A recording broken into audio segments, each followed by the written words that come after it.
Bonjour et merci infiniment de nous choisir encore en ce jour pour la réflexion hebdomadaire, rencontre-échange, l'émission Entretien sur l'état de santé qui parle des sujets d'actualité. Et vous le savez, l'actualité, c'est cette crise sociopolitique qui reste toujours dans notre pays et dont les solutions viennent de toutes parts. Avec cette médiation de la CEDEAO, son comité de suivi était à Lomé. Les acteurs politiques n'ont pas pu s'entendre. Il revient encore ce comité de suivi le dimanche prochain pour rencontrer les protagonists de la crise togolaise avec cette sortie de la CENI qui a fixé les dates des échéances électorales sur les 16 et 20 décembre de cette année. Alors, que faut-il en dire? Quelle analyse, quelle lecture en faire? Pour en parler, ce n'est pas un politique que je reçois sur mon plateau, mais plutôt un homme d'église, le père Pierre Chanel Afognon. Il est porte-parole d'une association de société civile qui s'appelle Espérance pour le Togo. Merci, mon père, d'accepter l'invitation. Merci à vous. N'est-ce pas? Tout le plaisir est pour moi de vous recevoir sur ce plateau et pour parler de ce fait de société chez nous, notamment cette question politique, n'est-ce pas? Oui. Très bien. Oui. Merci pour l'invitation et merci à votre télévision qui n'hésite pas à offrir la possibilité d'échange avec nos amis téléspectateurs et téléspectatrices. C'est cela. Merci beaucoup. Voilà. Mon père, il y a une crise qui est là et vous, au milieu de cette crise, vous avez pensé vous réunir en personnalité de divers horizons, de citoyens, pour réfléchir à cela. Alors, votre association, votre organisation, qu'est-ce que c'est? Vous la présentez, Espérance pour le Togo? Oui, avec joie. Espérance pour le Togo, et comme vous avez eu à dire, c'est un regroupement d'associations, d'organisations classiques de la société civile, de leaders religieux, surtout catholiques, protestants et musulmans. J'avoue que nous attendons nos frères des religions traditionnelles. Nous les espérons. C'est-à-dire qu'on n'a pas trouvé un moyen pour les atteindre tout de suite. Mais nous pensons aussi qu'à travers ce que nous faisons, à travers les médias, ils pourront s'approcher de nous. Donc, des leaders religieux de tous les bords, au moins les quatre, des catholiques, des protestants, des musulmans et puis des universitaires. Et enfin, de citoyens ordinaires qui estiment que ce qui est contenu dans notre manifeste, qui dit qui nous sommes, une organisation qui veut fédérer les énergies des différentes associations, mouvements et organisations de la société civile, de tous bords. Quand je parle de bord ici, je veux dire de toutes conditions sociales. Je ne parle pas de bord politique, parce que c'est un mouvement citoyen, donc apolitique par essence. Et donc, il voudrait... Donc, il n'accueille pas forcément les politiques, les politiciens? Non, pas du tout. C'est ça. Non, pas du tout. Nous n'accueillons pas, à moins que le citoyen qui vient adhérer comme citoyen. Par exemple, non, on ne peut pas adhérer sur notre fiche d'adhésion. On ne peut pas adhérer en étant, par exemple, membre de, je ne sais pas, de UNI ou membre de la CDPA ou du CA, mais on peut trouver des gens qui sont engagés politiquement au sein de notre organisation. Mais ils sont là d'abord comme citoyens, ou bien ils représentent une organisation de la société civile. Nous ne pouvons pas leur dire, faites tout, tranchez-vous en quatre et déposez la partie politique quelque part avant de venir. Mais on ne vient pas à Espérance pour le Togo au nom d'un parti politique ou d'un mouvement politique. Ce n'est pas possible. Et donc nous voulons faire de nos différences, de nos divergences, nous voudrions en faire un élément positif pour arriver à travailler de façon à ce que les éléments positifs de la feuille de route que la conférence des chefs d'État de notre région, de notre sous-région, de la CEDEAO, ont eu à donner aux acteurs politiques, aux protagonistes de la crise, que les éléments positifs de cette feuille de route puissent être vraiment mis en application. Ça fait partie de nos priorités et notre ambition, c'est vraiment cela, parce que nous ne disons pas que la feuille de route, elle est parfaite, mais nous disons qu'il y a là des éléments qui sont importants pour notre peuple, notamment les réformes. C'est ça. Et c'est bien dit dans la feuille de route, les réformes en lien avec la Constitution, en lien avec la Cour constitutionnelle, le mode de scrutin, l'organisation de la CENI de façon inclusive.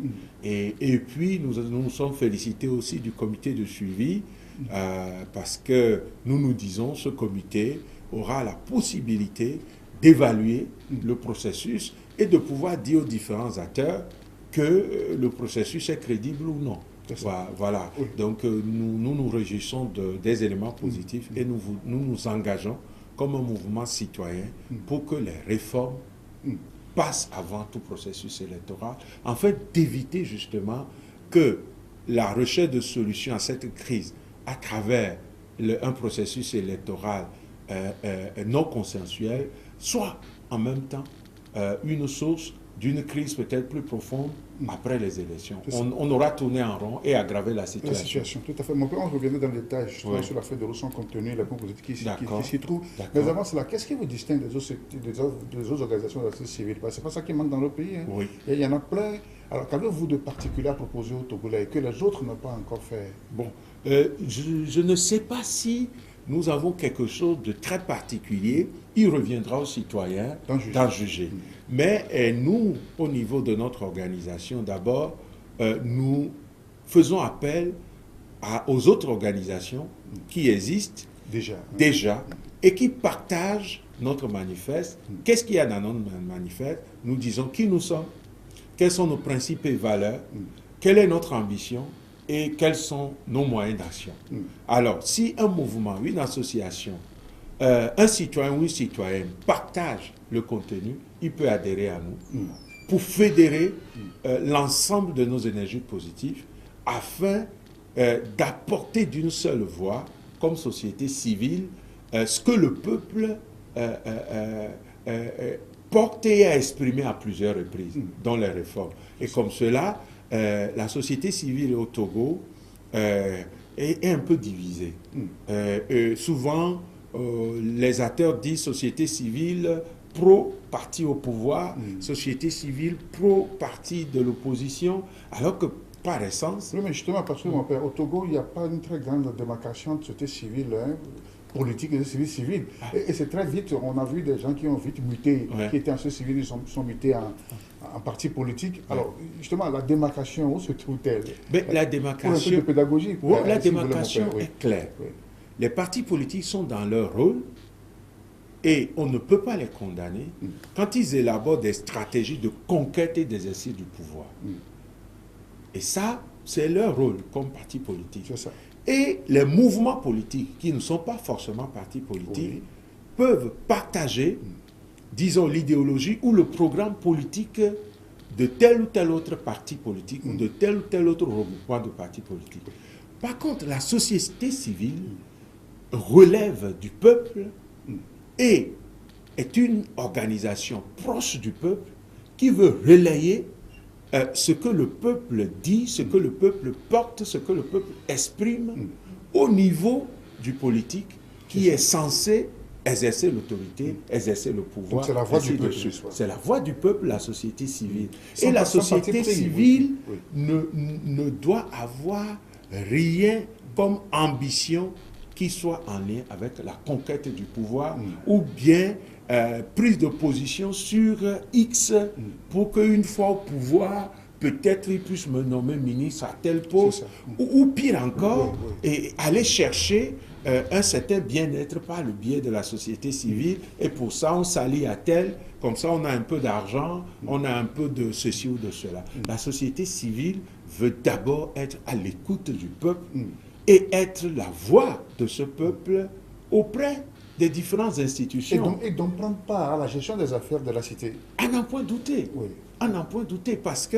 Et là, la coloration politique revient, mon père. Non, que dans la gestion des affaires publiques, beaucoup de fois, les citoyens se limitent à ce qui est politique. C'est vrai qu'on peut parler politique si on le prend dans le sens où les évêques disent que la politique revient à faire son devoir citoyen. Si on prend dans ce sens, nous sommes d'accord. On ira vers Aristote dans l'éthique Anikoma, qui finalement montre que l'être humain, c'est un être politique, parce qu'il vit toujours en société, de façon nécessaire. Dans ce sens, nous sommes d'accord. Mais si on doit prendre la politique comme politique politicienne, au sens de l'art et de la science, de conquérir le pouvoir et de l'exercer, la société civile n'a rien à y voir. Maintenant, il y a ce qu'on appelle les droits de la deuxième génération, les droits socio-économiques et culturels, et qui sont aussi des droits pour la personne humaine. Et la société civile doit y veiller, non seulement pour ses droits, non seulement sur les droits politiques et civils, nous sommes d'accord, mais aussi les autres droits. Par exemple, je ne fais pas de la politique quand je me soucie que les questions de santé dans notre pays puissent être vraiment résolues d'une manière ou d'une autre, de façon à ce qu'on puisse avoir le plateau technique nécessaire pour que tout citoyen qui est malade puisse quand même se soigner. Si nous abordons la question de l'éducation, notre pays a adhéré aux ODD 4 qui prônent une éducation de qualité, inclusive et tout le reste. Et l'apprentissage tout au long de la vie. Mais il faut aller maintenant sur le terrain pour voir nos écoles sont dans quel état, comment les parcours sont bâtis, comment les enseignants sont formés, comment on renforce leurs capacités pour atteindre cette qualité. Alors, des citoyens peuvent s'engager pour ça. Des citoyens peuvent s'engager pour que ceux qui ont des besoins spécifiques, qu'on a régulièrement appelés des handicapés, mais en fait, ce sont des personnes qui ont des besoins spécifiques, mais ils sont des fois des laissés pour compte. C'est la mission de la société civile de s'engager. Toutes les questions de l'environnement, l'accessibilité à certains sites qui devient problématique quand il pleut.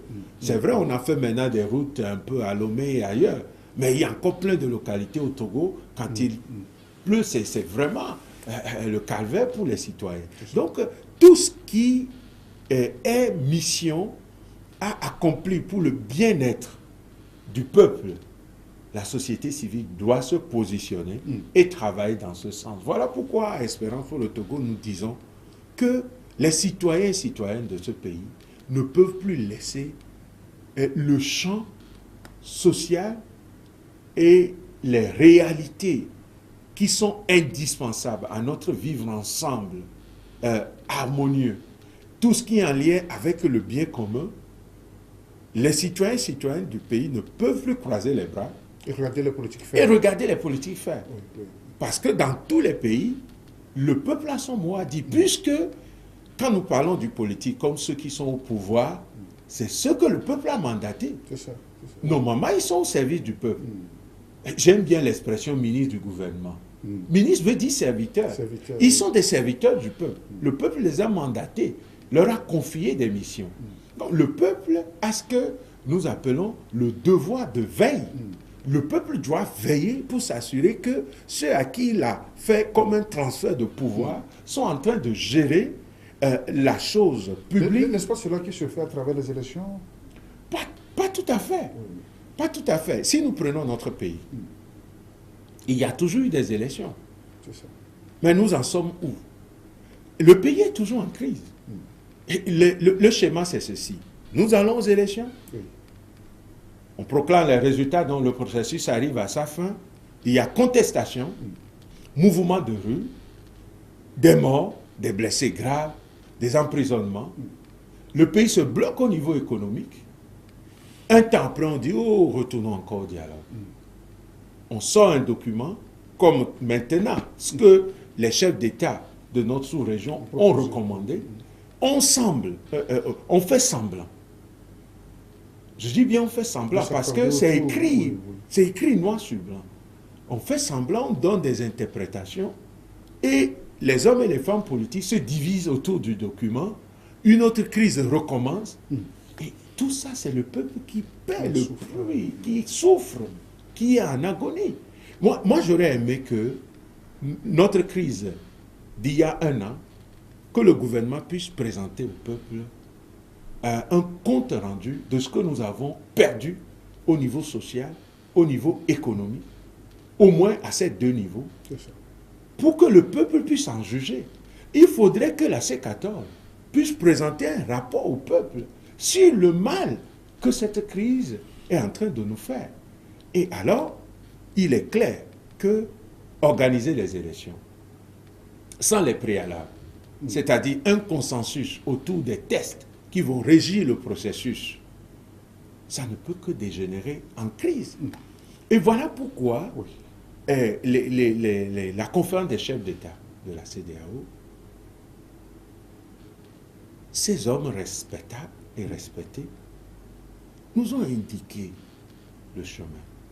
Mais on a l'impression que les acteurs politiques togolais oublient qu'ils sont des fils et filles de la même nation, du même peuple, et que si ce peuple-là est à genoux, ils ont beau avoir des milliards, ils sont aussi à genoux. Parce que ce qui nous lie, c'est la nationalité togolaise. Et que si ce peuple est relevé, si ce peuple est élevé, eux aussi, ils participent à son élévation. Et donc, notre hymne est clair là-dessus.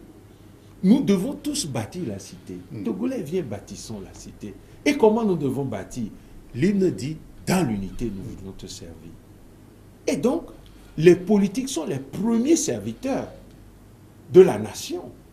Et ils doivent servir la nation en se rappelant de l'unité. Mais ce que nous observons, c'est pas ça. Du coup, ce n'est pas une question d'élection. On a toujours fait des élections au Togo. Donc, ce n'est pas la solution au problème togolais. Non. Les élections, loin de là. Loin de là. C'est cela. Pour nous, à Espérance, pour le Togo, les élections ne constituent pas la solution. C'est plutôt un acte qui porte déjà en son sein des bombes à retardement en termes de crise. Je prends pour preuve le fait qu'il a été dit que la CENI, par exemple, c'est le numéro 38D, je crois, de la feuille de route. Voilà, des recommandations communément appelées la feuille de route. Il a été dit, je peux même lire, si les téléspectateurs permettent, c'est encore mieux. Il est dit, la conférence invite le gouvernement et les acteurs politiques à œuvrer en vue de l'adoption des réformes constitutionnelles en prenant en compte, entre autres, les points suivants. Et je prends le point D, ça c'est le numéro 38, qui dit le renforcement du processus électoral, en particulier le fonctionnement effectif, avec une participation inclusive de l'ensemble des acteurs à la CENI. C'est ça. Mais donc tous doivent être présents justement dans cette structure électorale. Ils doivent être là. Ce qui n'en est pas le cas. Et ils sont même obligés, pour l'intérêt supérieur de la nation, de s'entendre pour être là et organiser les élections. C'est ça. Ce n'est pas le cas. Ce n'est pas le cas. Il y en a qui n'y vont pas. Il y en a qui estiment que même s'ils ne sont pas là, on peut continuer la marche. Mais nous, à Espérance, pour le Togo, nous disons que l'on puisse poser la balle à terre. Et que deux niveaux puissent peser de tout son poids sur le processus. Le premier niveau, c'est son Excellence, Monsieur le Président de la République. Pour nous, à Espérance pour le Togo, il est le président de tous les Togolais. C'est ça. En sa qualité de président de tous les Togolais, garant de l'unité de la nation, nous le supplions, avec tout le respect que nous lui devons, mais avec l'insistance nécessaire de se mettre au-dessus de la mêlée et de demander, parce qu'il n'est pas le président pour le parti majoritaire uni, il est le président de nous tous Togolais, qui demande aux uns et aux autres de procéder à une suspension pour calmer le jeu et procéder aux réformes. Et après les réformes, quand on va organiser les élections, on va dire que X a gagné ou Y a gagné et qu'il y aura un seul Togolais qui va se lever pour contester. Je suis sûr que nous sommes plus de 7 millions, mais il y aura plus de 6 millions de Togolais qui vont le traiter d'imbécile. Parce que les règles du jeu sont claires au départ. Mais tel qu'on est en train de le faire, mais rien n'est clair. Et déjà, au niveau des acteurs politiques, il n'y a pas la clarté nécessaire, pire encore au niveau du peuple. Et pourtant, c'est le peuple qui est convoqué pour donner son avis. C'est ça.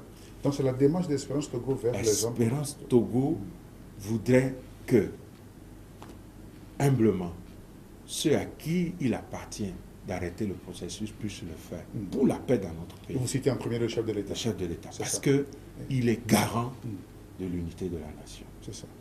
Et il est comme le premier magistrat, si je peux ainsi parler. Bien sûr. Il peut demander, comme un père de famille le fait, quand les enfants ne s'entendent pas, il leur dit, écoutez, arrêtez-moi ça. Je voudrais vous parler, et il indique le chemin. Et nous voudrions demander aussi au comité de suivi de la CEDEAO de ne pas abandonner le processus.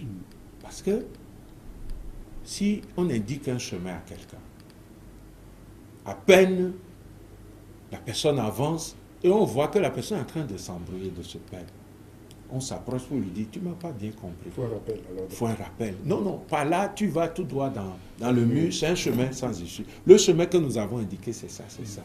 Parce qu'aujourd'hui, on a l'impression que ce qui est plus important dans ce document, c'est la date du 20 décembre. Or, les fils et filles de ce pays peuvent se mettre à travailler et réaliser que ils n'ont pas pu faire les réformes comme cela se doit, et ils seront les premiers à proposer et aux facilitateurs et au comité de suivi de revoir la date. C'est ça. Maintenant, tout se passe comme si la date était absolue. Aucun Togolais ne va mourir le 20 décembre 2018 parce qu'il n'y aura pas d'élection. Si on ne fait pas d'élection. Au contraire, tout ce qui est engagé comme énergie humaine, tout ce qui est engagé, c'est sur le budget de l'État que ça s'organise. Et qui dit budget de l'État dit contribution des citoyens.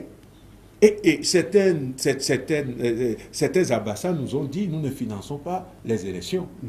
Alors, ça voudrait dire que les élections sont financées sur fonds propres du pays. Et ces fonds propres, ce n'est ni votre argent ni mon argent, mais c'est l'argent de tous les Togolais. On ne va pas l'engager sans arriver à des résultats. Et donc, il est important que la CEDEAO joue pleinement sa partition. Donc, un appel aussi à l'endroit de la CEDEAO. C'est ça. Et pour qu'elle soit ferme, pour qu'elle soit plus regardante. Non, en fait, ce qui est dit, je préfère lire, que les téléspectateurs me pardonnent, mais il est écrit ceci au numéro 46 des recommandations constituant la feuille de route. La conférence des chefs d'État décide, c'est une décision, d'instituer un comité de suivi composé des représentants, des facilitateurs et de la commission de la CEDEAO. En vue de quoi? Ils répondent. Pour assurer le suivi.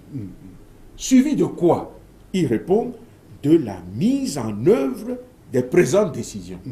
Donc, ils ne peuvent pas décider ceci, mandater des gens, et on ne rend pas compte au peuple de comment la CEDEAO est en train de suivre le processus.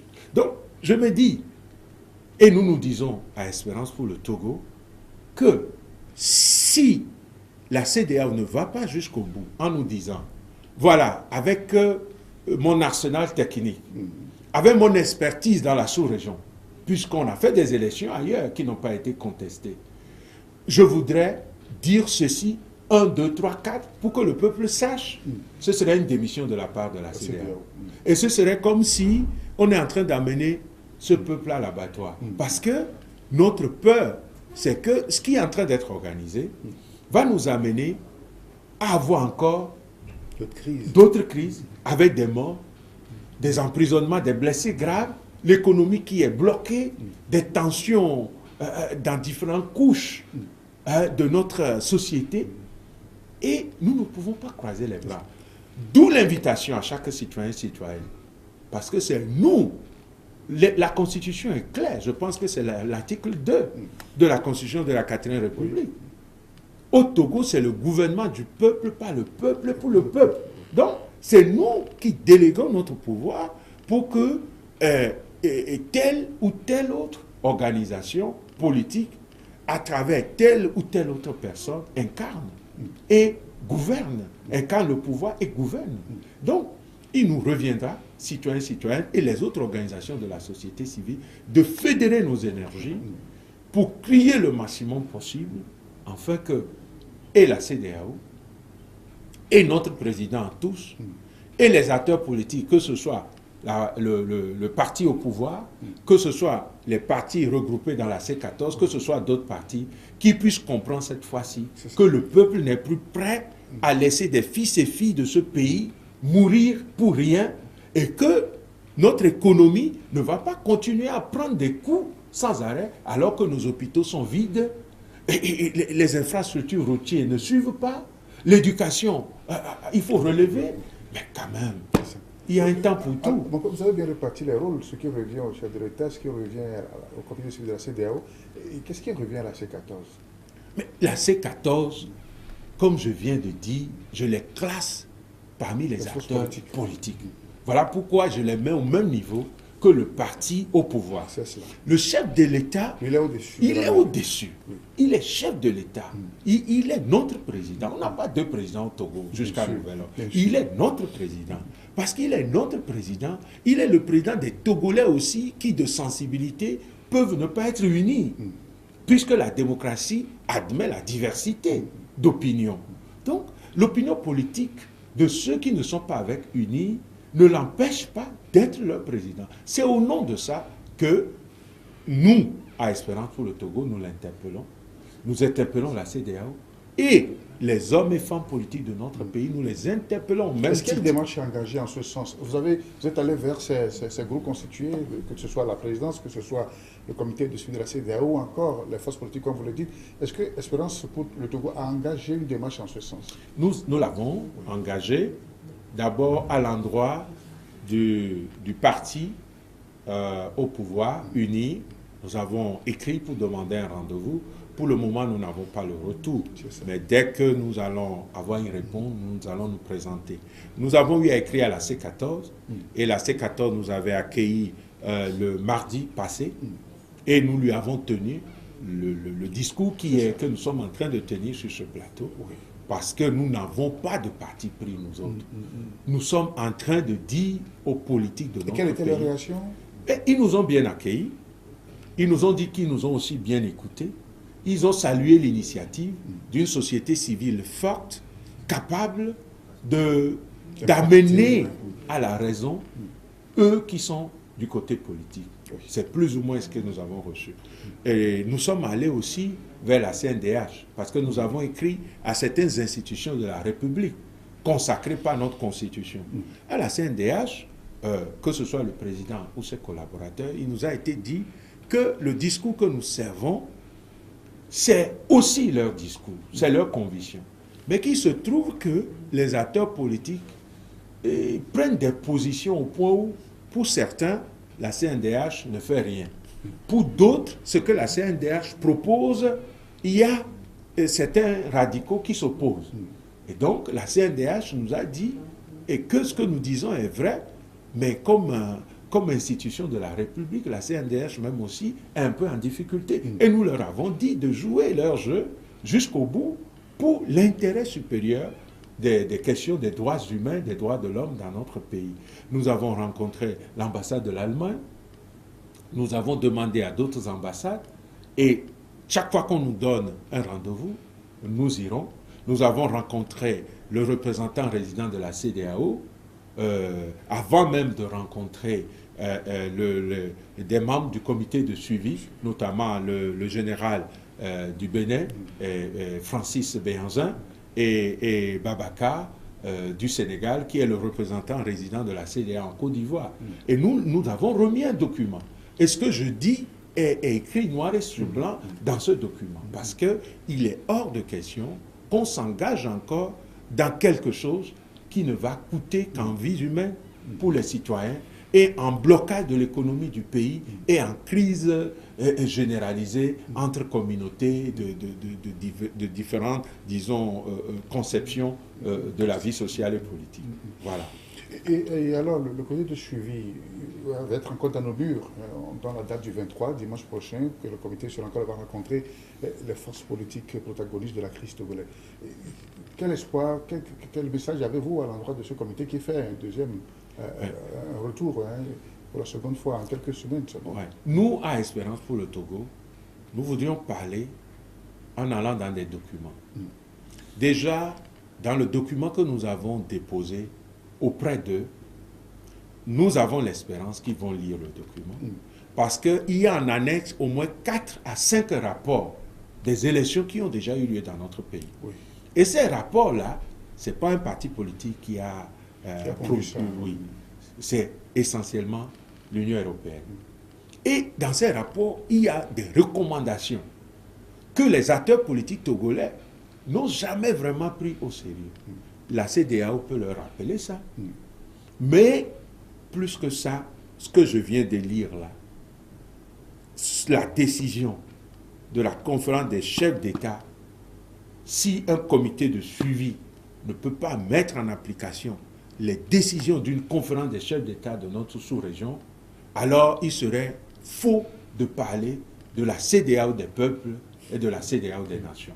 Parce que s'il existe véritablement la CEDEAO de nos peuples, ils doivent écouter ce que le peuple dit aujourd'hui à travers la société civile ou une partie de la société civile. Parce que nous n'avons pas la prétention de nous approprier toutes les tendances de la société civile. Mais il faudrait que les citoyens togolais et togolaises réalisent que on ne peut plus continuer à parler dans ce pays de société civile pro-opposition, de société civile pro-parti au pouvoir. Cela n'a fait que trop diviser, et au point où les institutions internationales ne prennent plus la société civile togolaise au sérieux, au point où quand il y a des discussions, on ne nous invite pas.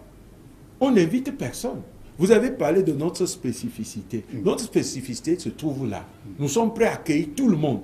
Voilà pourquoi nous avons écrit notre manifeste. Tu lis, quand tu es d'accord, tu viens. Deuxième, dans cette société civile, il y a des hommes religieux, de différentes religions. Il y a des universitaires qui, jusque-là, n'ont pas cherché à militer, mais qui ont vu qu'ils doivent apporter leur pied à la construction de la nation. Ils sont là. Il y a tout citoyen, même quelqu'un qui est, excusez-moi, Zemidiaman, revendeuse de bouillie, et qui trouve que notre manifeste, lui aussi, porte ça, il peut adhérer. L'adhésion est simple. Il y a une feuille d'adhésion qu'on remplit aussi.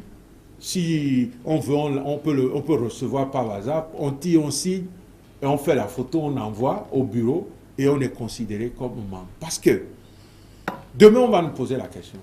Vous dites, vous, Espérance pour le Togo, que vous parlez au nom du peuple. De quel peuple? Quel est le peuple qui vous a mandaté? Je peux vous dire que déjà nous sommes à un regroupement de plus de 40 associations et organisations de la société civile togolaise. Donc, ils sont regroupés qui sont déjà dans l'Espérance pour le Togo, sans compter les adhésions individuelles et sans compter des adhésions de la diaspora. Parce que nous sommes ouverts aussi à la diaspora. L'essentiel pour nous, c'est si tu partages, nous ne l'imposons pas, mais si tu partages notre manifeste qui dit qui nous sommes, quels sont nos principes et nos valeurs, quelle est notre ambition, quels sont nos moyens d'action, tu peux venir. Parce que plus nous allons fédérer nos énergies, plus nous serons forts pour dire aux acteurs politiques, excusez-nous, vous ne pouvez pas piétiner le peuple sans arrêt, soit parce que vous avez pu conquérir le pouvoir et vous voulez l'exercer, soit parce que vous désirez conquérir le pouvoir et l'exercer. Parce que nous, peuple, société civile, notre souci premier, ce n'est pas de conquérir un pouvoir, de l'exercer. Celui à qui nous donnons librement mandat de le faire, il va le faire et nous allons veiller à ce que nous lui avons demandé de faire, qui doit épouser le bien commun, c'est-à-dire l'intérêt général, soit réalisé. Et voilà pourquoi nous disons que dans notre pays, les acteurs politiques sont dans une forme de guerre qui ne dit pas son nom et de manque cruel de confiance. Oui, la crise de confiance. Or, on ne peut rien bâtir sans un minimum de confiance. Et on le dit, la confiance n'exclut pas le contrôle. Mais si la confiance n'est pas là, tu vas contrôler quoi? C'est pour mettre la confiance qu'il faut faire d'abord les réformes. Cela permettra à la société civile de monter au créneau, par exemple, et de dire à la C14, mais vous nous fatiguez. On a fait les réformes, vous voulez encore quoi? Cela permettra de dire, par exemple, à UNI, Ben, merci parce que vous avez fait des efforts. Mais tant que ce n'est pas fait, nous-mêmes, nous restons dans le normatif. Et nous ne sommes d'aucun temps, mais nous devons rester dans le normatif. Il y a des standards dans la sous-région par rapport à un certain nombre d'éléments. Et on ne peut pas ignorer ces standards et dire que notre pays est membre de la CEDEAO. Ce serait de la comédie. On ne peut pas les ignorer et dire que le peuple togolais fait partie de la CEDEAO des peuples ou des nations. Il y a l'agenda 2020 de la CEDEAO. Mais comment nous allons nous positionner par rapport à cet agenda si nous sommes tout le temps en crise et que quand les autres viennent nous indiquer des chemins, nous sommes même incapables de les écouter et de suivre. De très beaux principes pour Espérance pour le Togo. Mais alors, vous parlez des moyens. Quels sont vos moyens d'action alors pour finalement mener à bien tous ces beaux principes, ces idéaux que vous prenez à Espérance pour le Togo? Voilà, d'abord, notre premier moyen, c'est notre conviction en une force, peu importe le nom qu'on donne à cette force, qui régit notre nation. Et en le disant, ce n'est pas parce que je suis prêtre. C'est parce que, je crois, je ne sais pas si j'ai notre hymne ici, je vais citer, heureusement, je l'ai. Il est écrit dans notre hymne, premier couplet, vers la fin. Grand Dieu, toi seul nous as exaltés.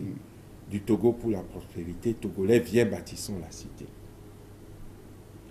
Et quand on regarde dans notre constitution, on est surpris. Hein? Je ne sais pas. Bon, la constitution ne s'arrête pas à quelques articles pour lesquels on se bagarre. Il faut arriver encore à lire l'ensemble de notre constitution. Dans le préambule des arts de notre constitution, il est écrit, nous, peuple togolais, nous plaçons sous la protection de Dieu. Et quand le président de la République prête serment, il prête serment devant Dieu et devant le peuple. Je n'ai pas l'article sous les yeux, mais je peux trouver ça d'ici la fin de l'émission. Donc notre première force, c'est ce Dieu-là. Parce que notre pays est laissé sous sa protection. Parce que nous sommes un peuple de croyants. Notre hymne chante ça. Et donc, nous pensons que ce grand Dieu, c'est le Dieu des petits, c'est le Dieu des faibles, c'est le Dieu du peuple.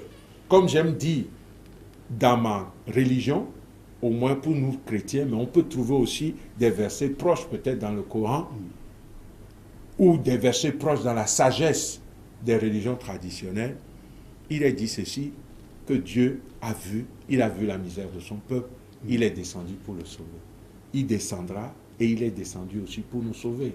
Pas il descendra, il est descendu pour nous sauver. Parce qu'il suffit que chacun de nous, créé à son image et à sa ressemblance, nous fassions preuve de bonne volonté pour que cette crise cesse. Deuxième moyen que nous avons, c'est chaque adhérent à notre mouvement Espérance pour le Togo. Et chaque organisation qui adhère. Pourquoi? Parce que nous allons être forts et nous allons parler au nom des millions de Togolais. Ce n'est pas la même chose de parler au nom d'une association qui a peut-être 100 membres que de parler d'une association ou d'une organisation de la société civile dont on peut vérifier dans les archives qu'avec les organisations qui ont adhéré, les individus, on est par exemple à 1 million, à 2 millions et plus. Donc, notre seconde force, c'est l'adhésion massive des citoyens, quel que soit leur rang social. Et notre troisième force, ce sont les plaidoyers, les lobbies et tout ce qui est action légale qu'une organisation de la société civile peut poser dans l'espace privé et public. Tout ce que la loi nous permet de faire, nous le ferons pour que au moins les éléments positifs de la feuille de route soient respectés avant que nous ne continuions à chercher des solutions aux autres problèmes. Parce que tel que c'est aujourd'hui, il faut reconnaître que la CENI qui est en train de travailler, ce n'est pas que la CENI n'a pas les compétences. Moi, ce n'est pas ça mon problème. Mais c'est une CENI qui ne peut pas conduire le processus jusqu'au bout et enclencher une sortie pacifique de crise. C'est pour ça que nous disons que la CENI en question ne peut pas. Il faut arriver à une CENI consensuelle et il faudrait que de part et d'autre, chacun mette un peu d'eau dans son vin. L'opposition ne va pas être dans un radicalisme avec des coups de gueule. On ne bâtit pas un pays avec des coups de gueule. Mais Le parti au pouvoir aussi ne va pas s'estimer être parti majoritaire et narguer leurs frères politiques ou politiciens et créer, excusez-moi, finalement un jeu de petits garçons. Tu me jettes un caillou, je t'en jette 5, et l'autre jette 10, l'autre jette 20. On ne va pas bâtir un pays avec ce jeu. À la rigueur, c'est diabolique. Parce que tout ce qui détruit l'homme est diabolique. Quand eux vont s'enfermer dans ce jeu politique, ils sont en train de détruire le peuple, ils sont en train de détruire l'économie, ils sont en train de ralentir. Toute cette année, par exemple, il y a eu des grèves à cause des revendications des syndicats de l'enseignement. Maintenant, c'est un peu aplani. On espère tous qu'il y aura une année normale et calme. Mais imaginons qu'à la fin de ce processus, il y a encore des mouvements de rue. Est-ce que l'enseignant peut se rendre à l'école? Est-ce que l'élève va traverser des émeutes pour aller en classe? Et s'il est en classe, est-ce qu'il a la paix du cœur pour suivre? Tout ça, ça va avoir encore des répercussions sur tous les efforts que le gouvernement lui-même a eu à faire pour qu'au niveau de l'éducation, au moins, on ait une tranquillité, une normalité. Donc, la réalité sociopolitique embrasse toute la vie de la nation et ses secteurs. Donc, on ne peut pas donner l'impression que c'est quelque chose de politique, donc séparé de la vie des citoyens, et on peut le faire, le reste va aller normalement. Ce n'est pas vrai. Si une route est bloquée, les marchandises qui doivent sortir du pays ne sortiront pas ou vont sortir en retard. Même si les forces de l'ordre sortaient, bastonnaient les gens et même les tuaient, mais il y a eu déjà un retard. Si le pays ne tourne pas normalement, l'OTF va faire les recettes comment?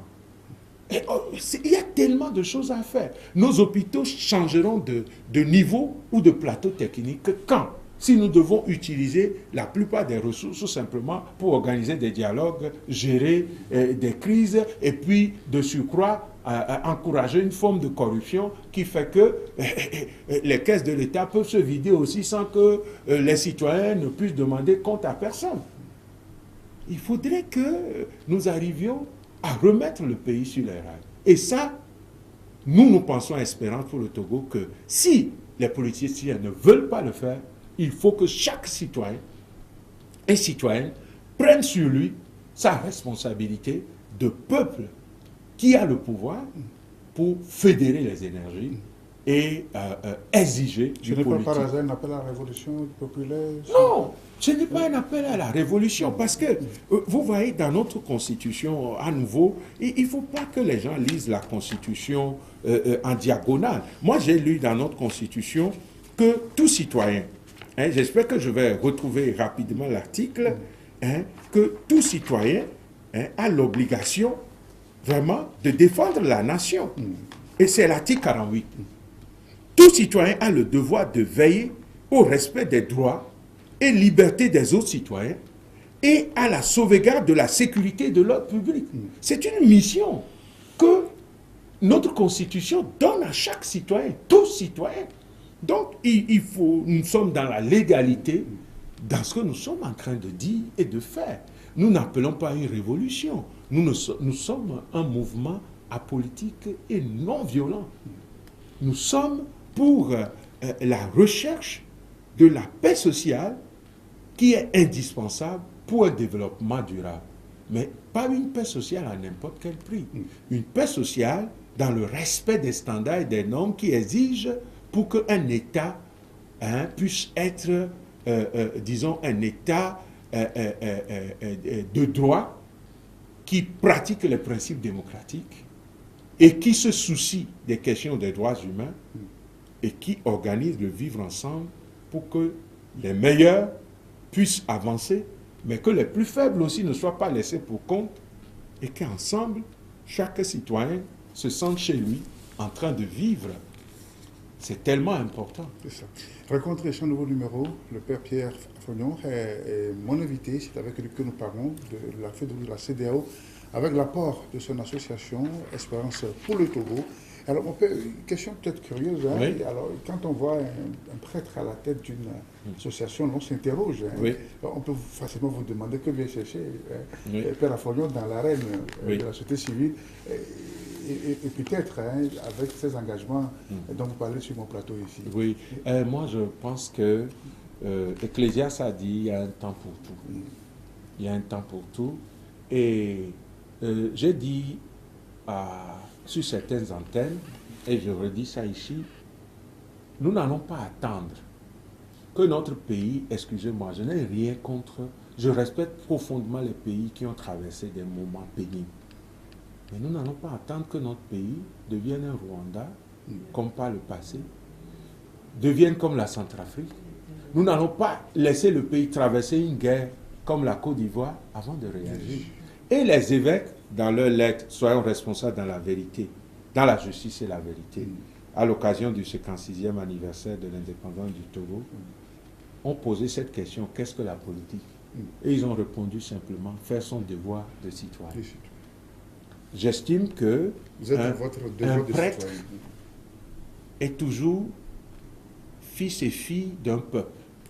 Et moi, je suis togolais. J'ai la nationalité togolaise et c'est l'unique que j'ai d'ailleurs. Je n'ai pas une double nationalité. Et donc, je suis fils de ce pays. Oui. Si vous en êtes fier. J'en suis très fier. Et j'espère, je prie, je travaille pour que mon pays sorte de cette crise. Et je fais confiance à tous les acteurs parce qu'ils sont capables de ce que j'appelle le sursaut patriotique. Donc, à ce titre-là, si je reste dans ma paroisse, on dit qu'il y a des émeutes dans le quartier. Est-ce que je suis sûr que ça ne va pas arriver sur la paroisse et dans le presbytère? La violence, on sait comment ça commence.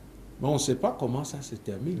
Si moi, je dois aller faire un travail pastoral, on me dit que les rues sont bloquées parce qu'il y a les forces de l'ordre qui sont en train de pourchasser d'autres citoyens et que les mêmes fils du pays, certains sont en train de courir, certains sont en train de charger le gaz lacrymogène contre eux. Est-ce que je peux traverser la rue là? Je ne peux pas. Donc, le problème n'est pas la politique. Moi, je ne suis pas politicien. Je le dis devant Dieu, devant vous, encore ici, devant les médias. J'ai une hiérarchie.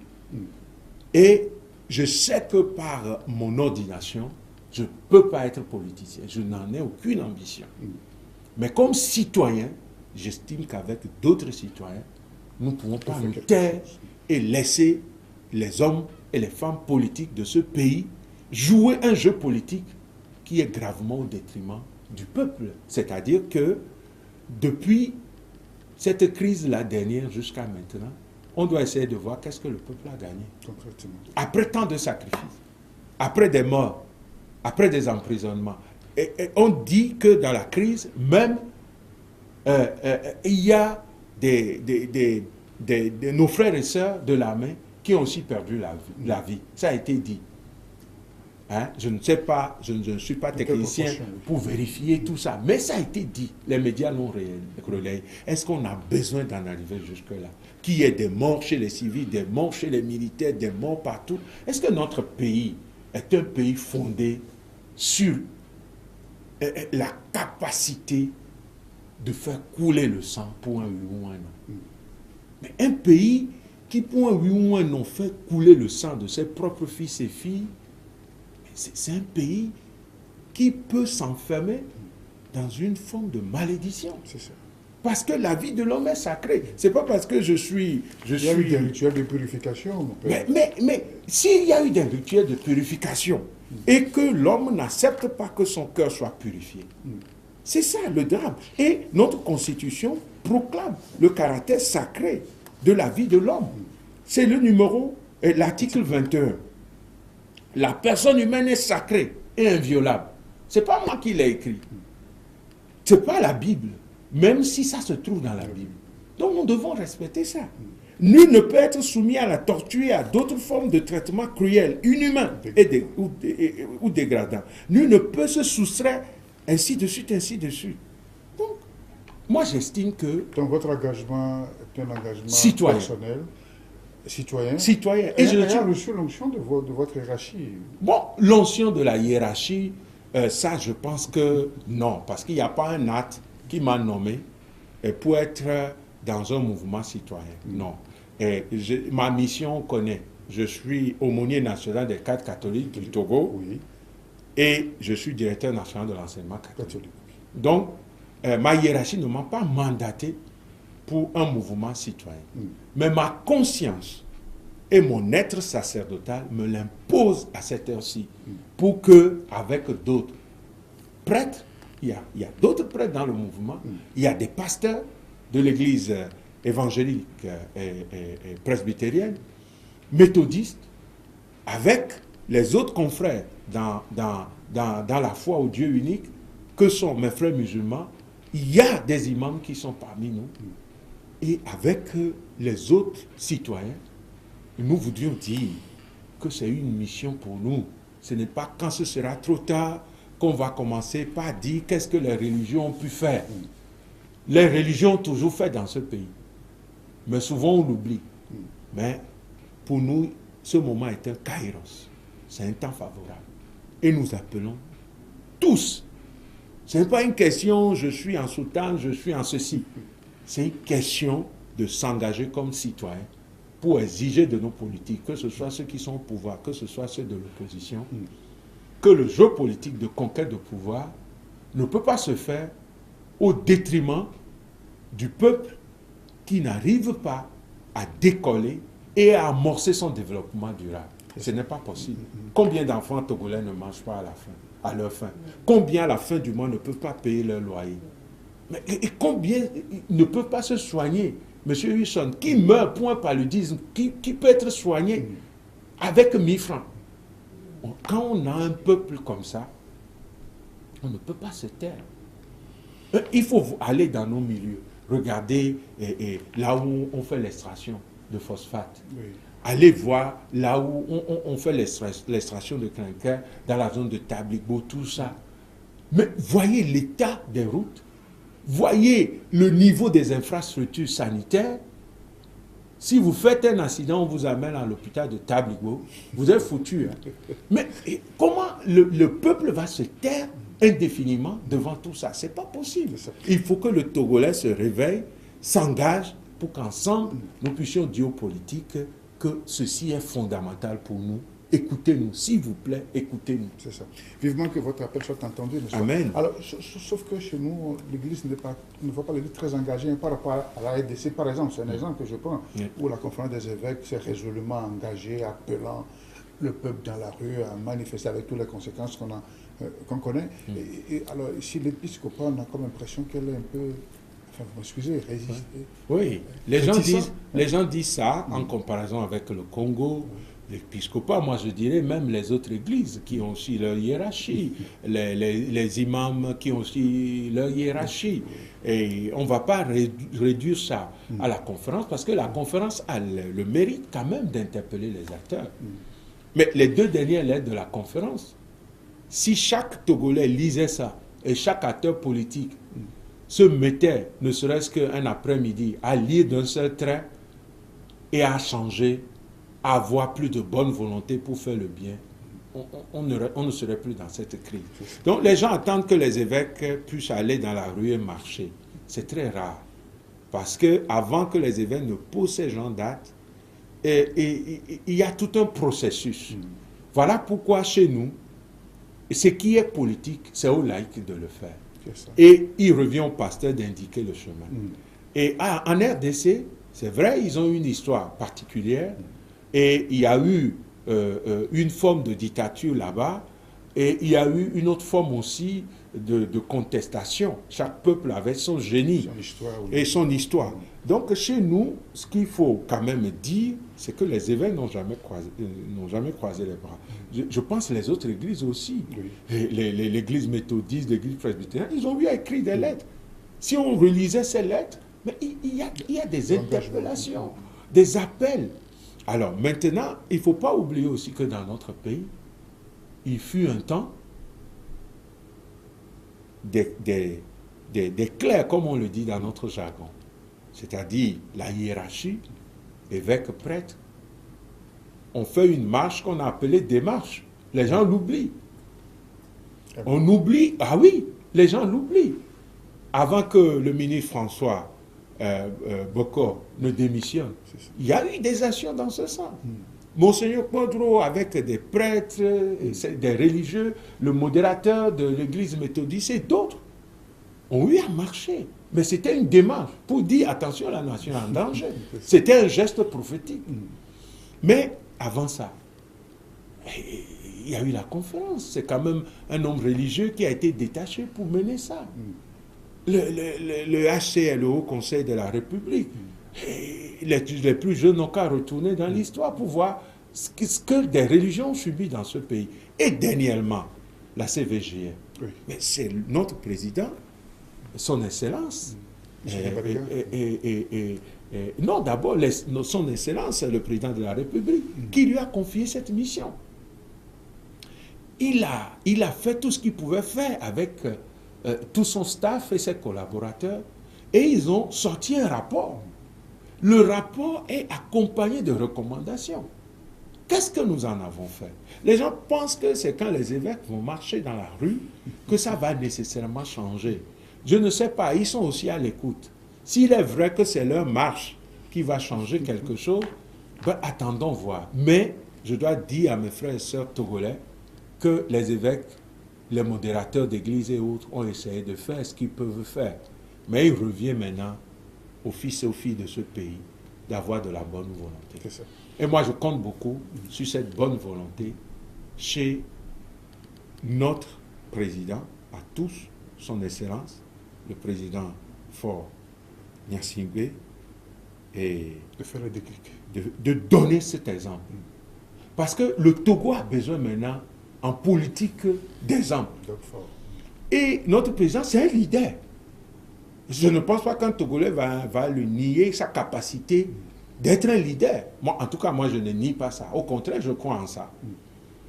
Donc, nous, à Espérance pour le Togo, nous espérons que le président de la République va impacter la situation en montrant aux politiques que ce n'est pas des guerres de chapelle qui comptent, mais c'est le pays. Et là, il va manifester ce que j'appelle la bonne volonté, le sursaut patriotique, et tous les autres seront obligés de suivre. Et le peuple sera là pour l'applaudir. Si je mens, il n'a qu'à le faire. Espérant Togo sera le premier à aller l'applaudir. Parce que le pays est en danger. Alors, mon père, un dernier mot, n'est-ce pas?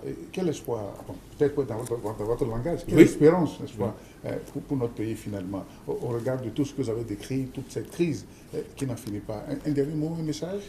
Bon, en réalité, le peuple est fatigué, très fatigué. Alors, il y a une forme d'indifférence vis-à-vis des questions de la citoyenneté, de la cité, tout ça.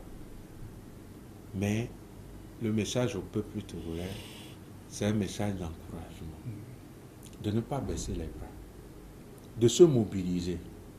Parce que si nous baissons les bras, comme peuple, nous allons finir par quitter tous le pays. Or, il faut dire que nous tous, nous n'avons pas une autre terre. Nous n'avons pas une autre terre. Ici, c'est la terre de nos aïeux. Même ceux qui sont partis veulent revenir. Il faut voir la diaspora. Donc, nous voulions supplier les hommes politiques de tous les bords à poser la balle à terre, à privilégier la réforme en vue de l'organisation consensuelle des élections. Alors nous allons sortir de la crise. Rien ne presse par rapport aux élections. Les institutions de la République, on peut toujours trouver une façon de faire pour que ces institutions puissent continuer à assurer la continuité de l'État. Maintenant, à l'endroit du peuple, il faut une remobilisation. Et il faut éviter des coups de gueule inutiles. Parce qu'il me semble que le Togolais est devenu très fort dans les coups de gueule. Mais on a toujours utilisé des coups de gueule quand on en a marre, nous comprenons. Mais devenons de fins stratèges, capables de plaidoyer, capables de conciliation, capables de mettre l'autre en confiance et de pouvoir obtenir quelque chose de lui, non pas avec force et violence, mais avec un minimum de confiance, de négociation et de consensus. Voilà ce que moi je voudrais dire, et c'est notre mission comme Espérance pour le Togo. Tous ceux qui espèrent encore que ce pays peut encore se relever, qui puissent nous rejoindre, nous le croyons, c'est pourquoi nous avons pris ce nom-là. C'est ça. Merci. Merci à vous. Espérance pour le Togo, vivement que cela soit une réalité pour sortir de la situation. Merci, Père Affollion, d'avoir été mon invité. Merci à vous également, mes téléspectateurs. Je vous retrouve la semaine prochaine pour d'autres réflexions. Au revoir et à très bientôt. Merci. Merci. Acté, monsieur Wilson. Alors...